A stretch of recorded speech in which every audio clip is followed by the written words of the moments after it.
Hey there, guys. How are you?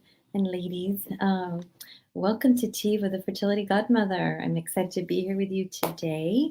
As every week, I have really enjoyed this little forum that we have here. So please, when you join us, if you're joining us live, let me know that you're here. Say hi and let me know where you're from. And of course, if you have any questions, I'd love to answer them. And if you're not watching this live, then go ahead and make sure to post if you have a question. I'd be happy to answer them in the Facebook forum. So, welcome to Tea with a Fertility Godmother. I am Denise Noyer-Erez, and I am um, going to talk to you today about what to do after a miscarriage. So, a miscarriage is, it happens it can happen at different times after you get pregnant, and it's such an emotional drain because you're so excited that you got pregnant, and then all of a sudden you're not, and it's such a letdown. And I like to look at it as, it's really important for you to go through the grieving and allow yourself to have those feelings, because it can be very shocking to have that, especially if you've been trying to get pregnant for so long, and then all of a sudden you're not pregnant anymore. So we're going to talk a little bit about that. And if you have any questions, please make sure to answer them. And please share this video. Do me a favor. And if you're watching this live, go ahead and share that now because I want to be able to help as many people as possibly can, especially this miscarriage and recurrent miscarriages is something very near and dear to my heart. I because there's not a lot of help out there for this. So we're going to talk a little bit about that.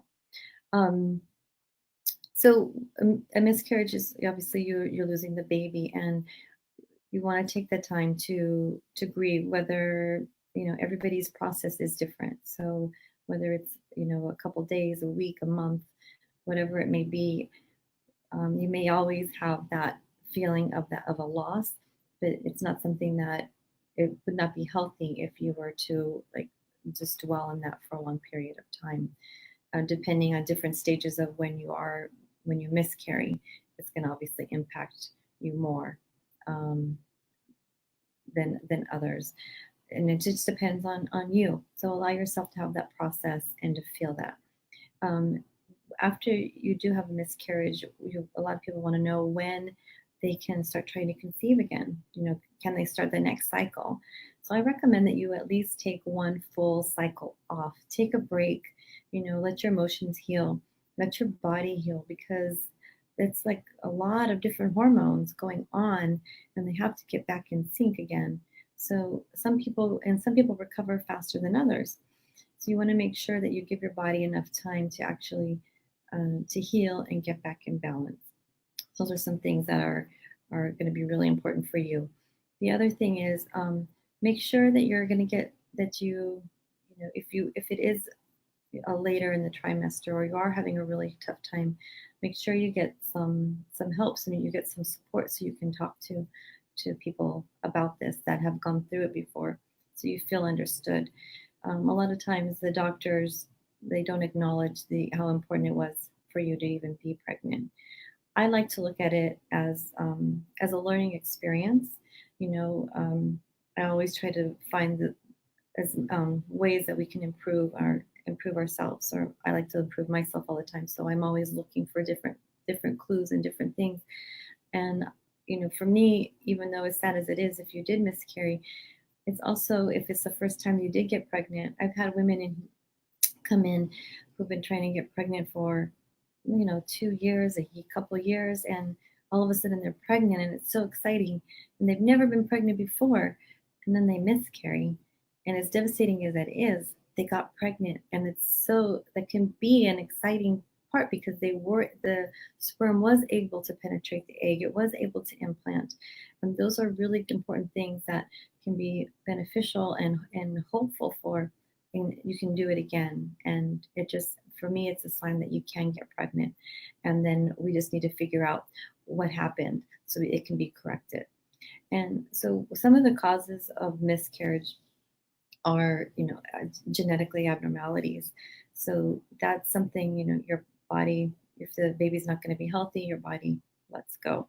So um, if you're passing the embryo naturally, then you can't do anything. But if you do need to have a DNC, which is when they go in and they remove it, then I would recommend that if possible, you have that tissue tested because that's going to give more information later for yourself when you go to the doctor, because you'll know, okay, was it genetically abnormal? Was it just, the egg and the sperm, they didn't line up correctly? Something happened there. What can we do differently?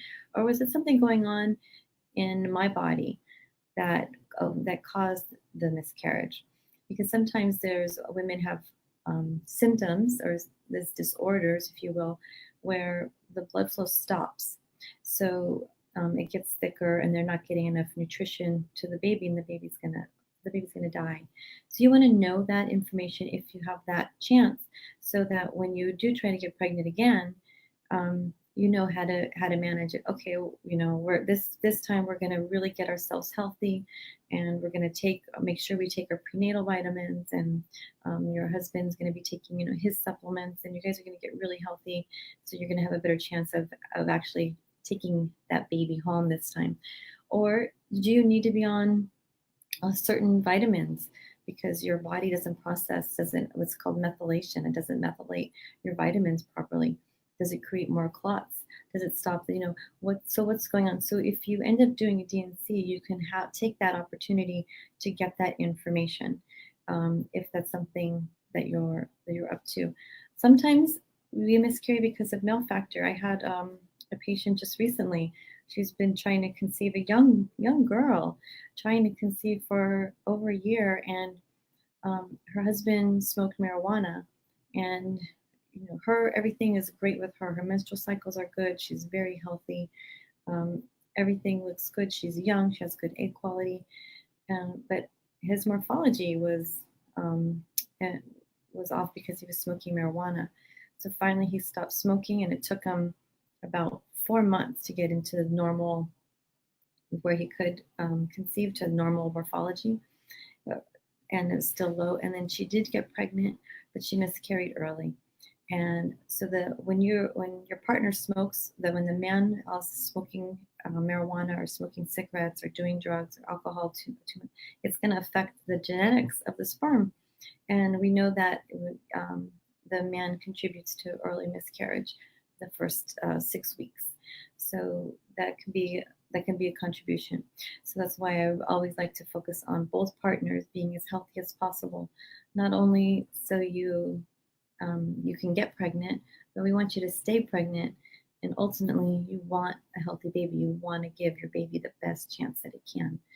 So those are some things to also think about.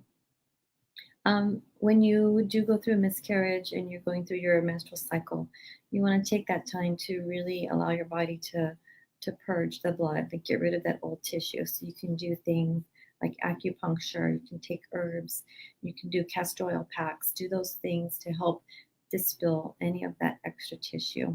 And then you want to take the time to rebuild your body. Hopefully you're already eating really healthy and you're taking your supplements. Um, those are things that you'll want to do, um, even after you miscarry.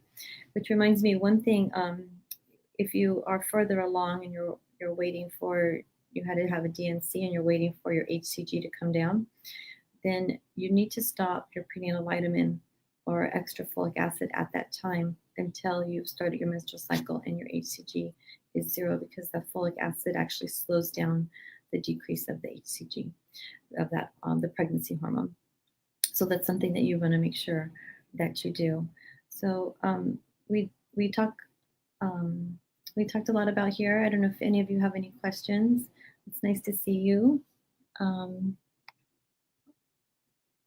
it's nice to see you all. And if you had a miscarriage, or if you end up having one, then to me, and what I see in my clinic is that it's a sign that you can get pregnant and that you can have a healthy baby. You just need to take some time to maybe take a step back and see if there was something that you could do differently, maybe you're eating healthier, or making sure you're taking the right supplements. And when I say you, I mean you and your husband together, making sure that you're doing all those things. Sometimes when there's recurrent miscarriages, they a lot of doctors don't like to do these tests because they're very expensive tests until you've had 2 or 3 miscarriages in a row. But what they do is they check to see if there's any blood clotting issues. So they do, it's called like a thrombophilia panel. And also you want to check if you have any MTHFR, which is the methyl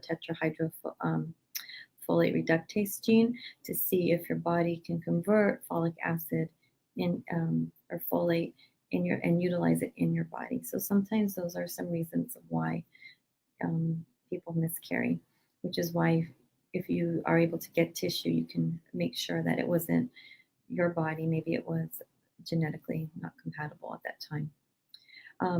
But with people who have recurrent miscarriages, there's not a lot of options out there except to try to do, like the medical community likes to have you do IVF and then have them genetically tested. But that doesn't always work. In fact, I have a patient right now who, before she came in to see me, she had beautiful genetically normal embryos and she miscarried all 3 of them.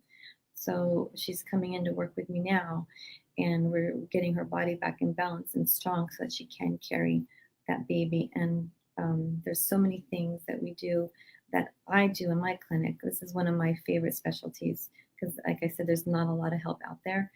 But if you can correct those imbalances by using acupuncture and Chinese herbs and diet, it's really, really helpful. And the Chinese herbs, they're incredibly useful for something like this, especially if you have recurrent miscarriage. So I hope you find that helpful. Please share this video and give us a thumbs up. I also want to invite you, I'm doing a free webinar on Thursday about the 5 tips to increase your chances of getting pregnant naturally or through IVF. You do have to sign up. Haley can post it in our Facebook page here. So if you haven't signed up already, consider joining us so I can share some really great information with you. It's going to be about 45 minutes of free webinar. Okay, make it a great day, and we'll see you next week. If you have any questions, go ahead and post them, and look forward to seeing you soon. Take care. Here's to your fertility.